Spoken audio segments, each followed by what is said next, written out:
morning, class. Me and my group members today will be presenting about intellectual impairment, which is also known as intellectual disability. You all must be asking yourself what intellectual impairment is. Intellectual impairment, also known as intellectual disability, as I've mentioned, is a lifelong condition characterized by limitation in both intellectual functioning and adaptive behavior, which manifests before the age of 18.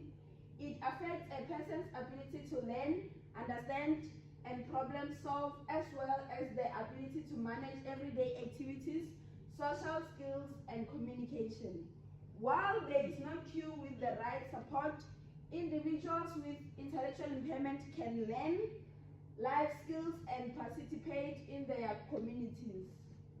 Individuals with intellectual impairment experience significant limitation in their cognitive abilities, including learning, reasoning, and problem solving.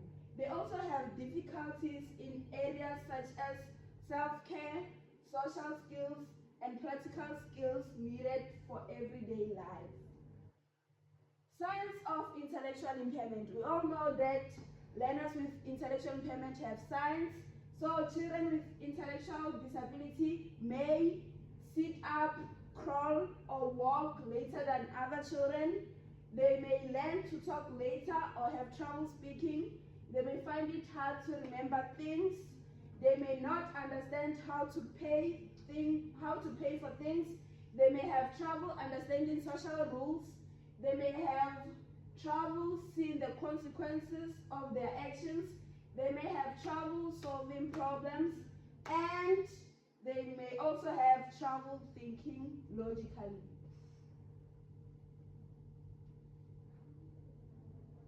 Causes of intellectual impairment. We have genetic conditions. In genetic conditions, sometimes an intellectual disability is caused by abnormal genes inherited from parents, errors when genes combine, or other reasons. Examples of genetic conditions are Down syndrome, Fragile X syndrome. The next one, we have problems during pregnancy. An intellectual disability can result when the baby does not develop inside the mother properly. For example, there may be a problem with the way the baby cells divide as it grows. A woman who drinks alcohol or gets infection may be the causes of intellectual impairment. And problems at birth. If a baby has problems during labor and birth, such as not getting enough oxygen, he or she may have an intellectual disability.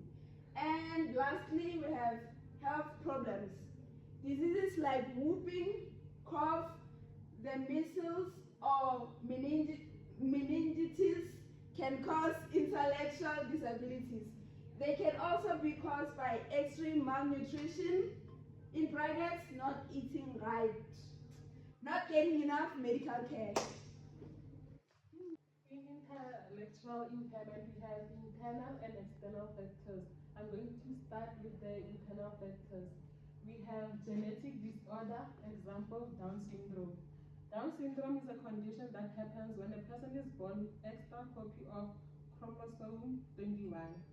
This chromosome changes how the body and brain develops. People with Down syndrome learn more slowly and have some physical differences like almond-shaped eyes and shorter height, but can live a happy and fulfilling lives. The second one is metabolic conditions. Metabolic conditions are health problems that affect how the body uses food for energy. Normally, the body breaks down food into sugars, fats, and proteins and turns them into energy. With metabolic conditions, some goes wrong in that process, often because of missing or working enzymes. This can lead to too much or little of certain substances in the body, which can cause health problems. And then the third one, we have brain malfunctions. Brain malfunction is a part of the brain, is when a part of the brain does not develop right away before birth.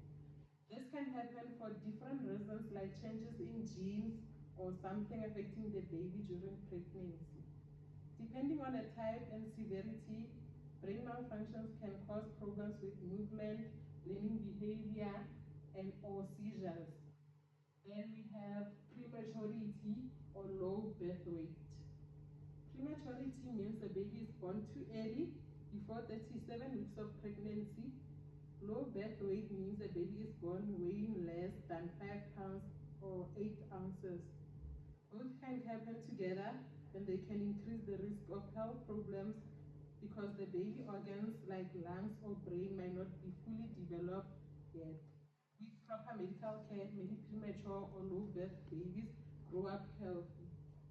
Then we have birth complications, which includes lack of oxygen during delivery.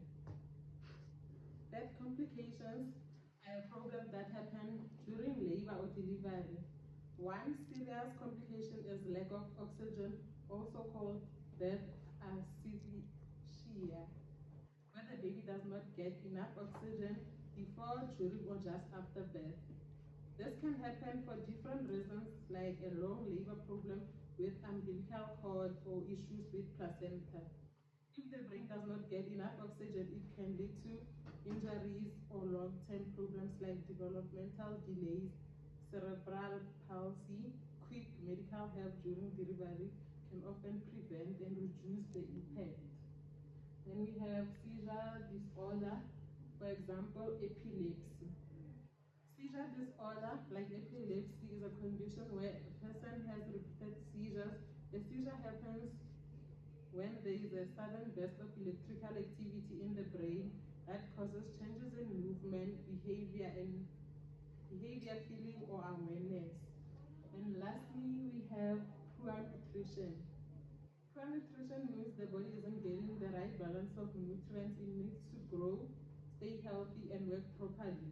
This can happen if someone doesn't eat enough food or eats too much unhealthy food or misses key nutrients like vitamins, minerals, protein, or iron.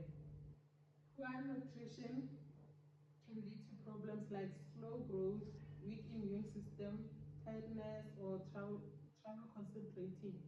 Over time, it can cause more serious health issues, but with right food and care, it can usually be improved. Then we have the external risk factor. The first one is maternal infections during pregnancy, for example, rubella and Zika. When a pregnant woman gets a certain infection like rubella or Zika, it can affect the baby's growth, brain, and development before birth. The second one is exposure to toxins, for example, alcohol and drugs. Exposure to toxins, alcohol, and drugs. If a pregnant woman uses alcohol, tobacco, or drugs, it can harm the baby's brain while it's still growing. Then we have inadequate prenatal care. Inadequate prenatal care means that the mother didn't get enough checkups and medical care during pregnancy, which can lead to problems for the baby that could have been prevented. And then we have neglect or abuse. Neglect or abuse, if a child isn't cared for, loved, or is hurt by others, it can affect their emotional and brain development. Malnutrition after birth, if a baby does not get enough healthy food, their brain and body may not grow properly. And then we have infections affecting the brain, meningitis. Meningitis is a serious infection that causes swelling around the brain and it can damage the brain and lead to long-term problems. Then lastly, we have the low socioeconomic status. This means that the family have less money, education, or access to health care, which can make it harder to meet a child's basic needs and support their development. Skills required by teachers when supporting learners with intellectual impairment. The teacher has to have knowledge of the side effects of medication on learners. She has to have knowledge of the personal characteristics of the learners, and also she has to have knowledge of the use of learner in context assessment and support profile, which is LCASP. Steps in compiling LCASP documents. Step 1, start with the learner box in the model. The teacher has to maintain a learner-centered approach. She has to take note of an observation with regarding to risk, strengths, and assess in any of the following domains, which are developmental, history, emotive functioning, cognitive functioning, communication abilities, physiological and physical functioning, and impairment in speaking or in being spoken to. In step 2, consider environmental, community, family, and cultural contextual factor as set out to the left of the learner box to indicate how they have an impact on learners.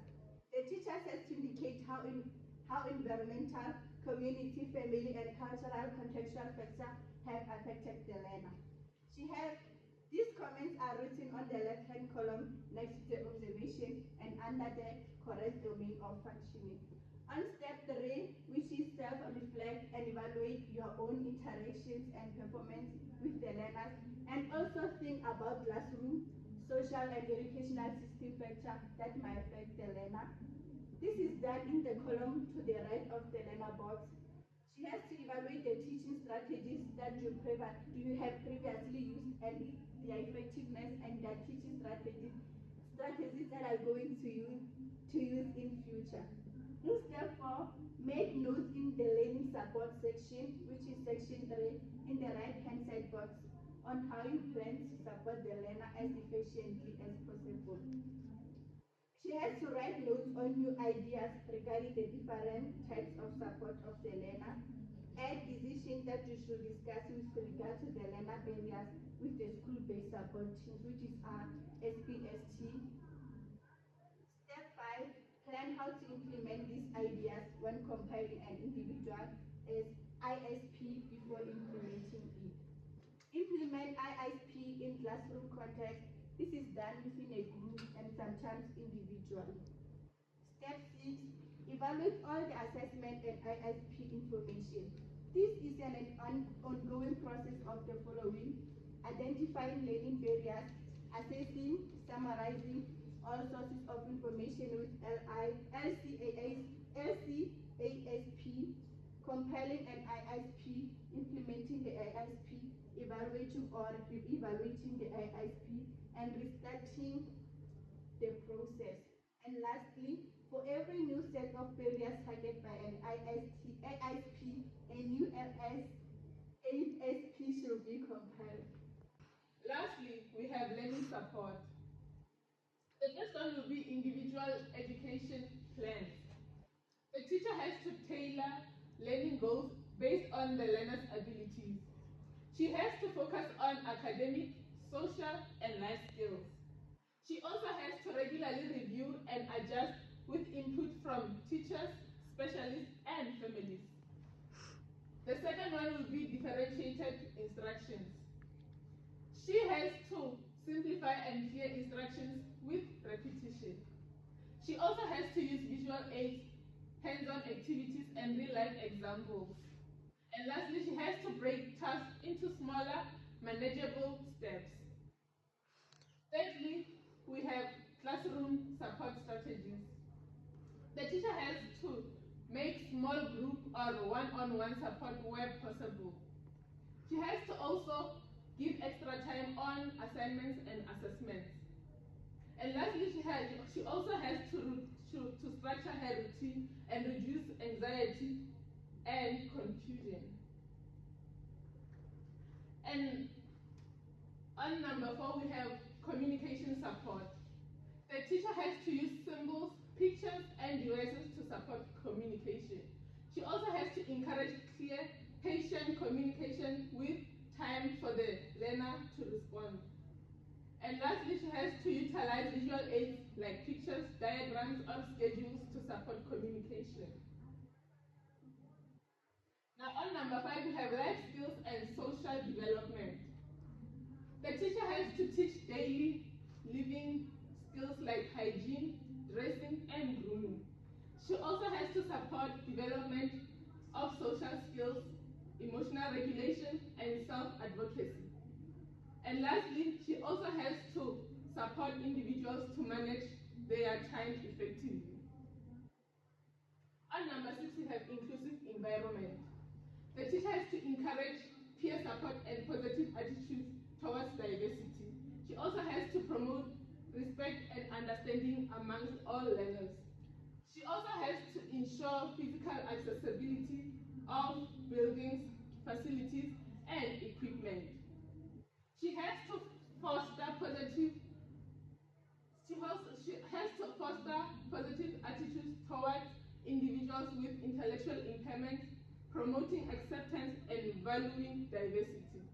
And lastly, she has to also promote inclusive practices like flexible teaching methods, adaptive materials, and supportive staff. In conclusion, intellectual impairment is a complex condition that affects individuals in unique ways. By providing early intervention, tailored education, and community support, we can help individuals with intellectual impairment overcome challenges and achieve their goals.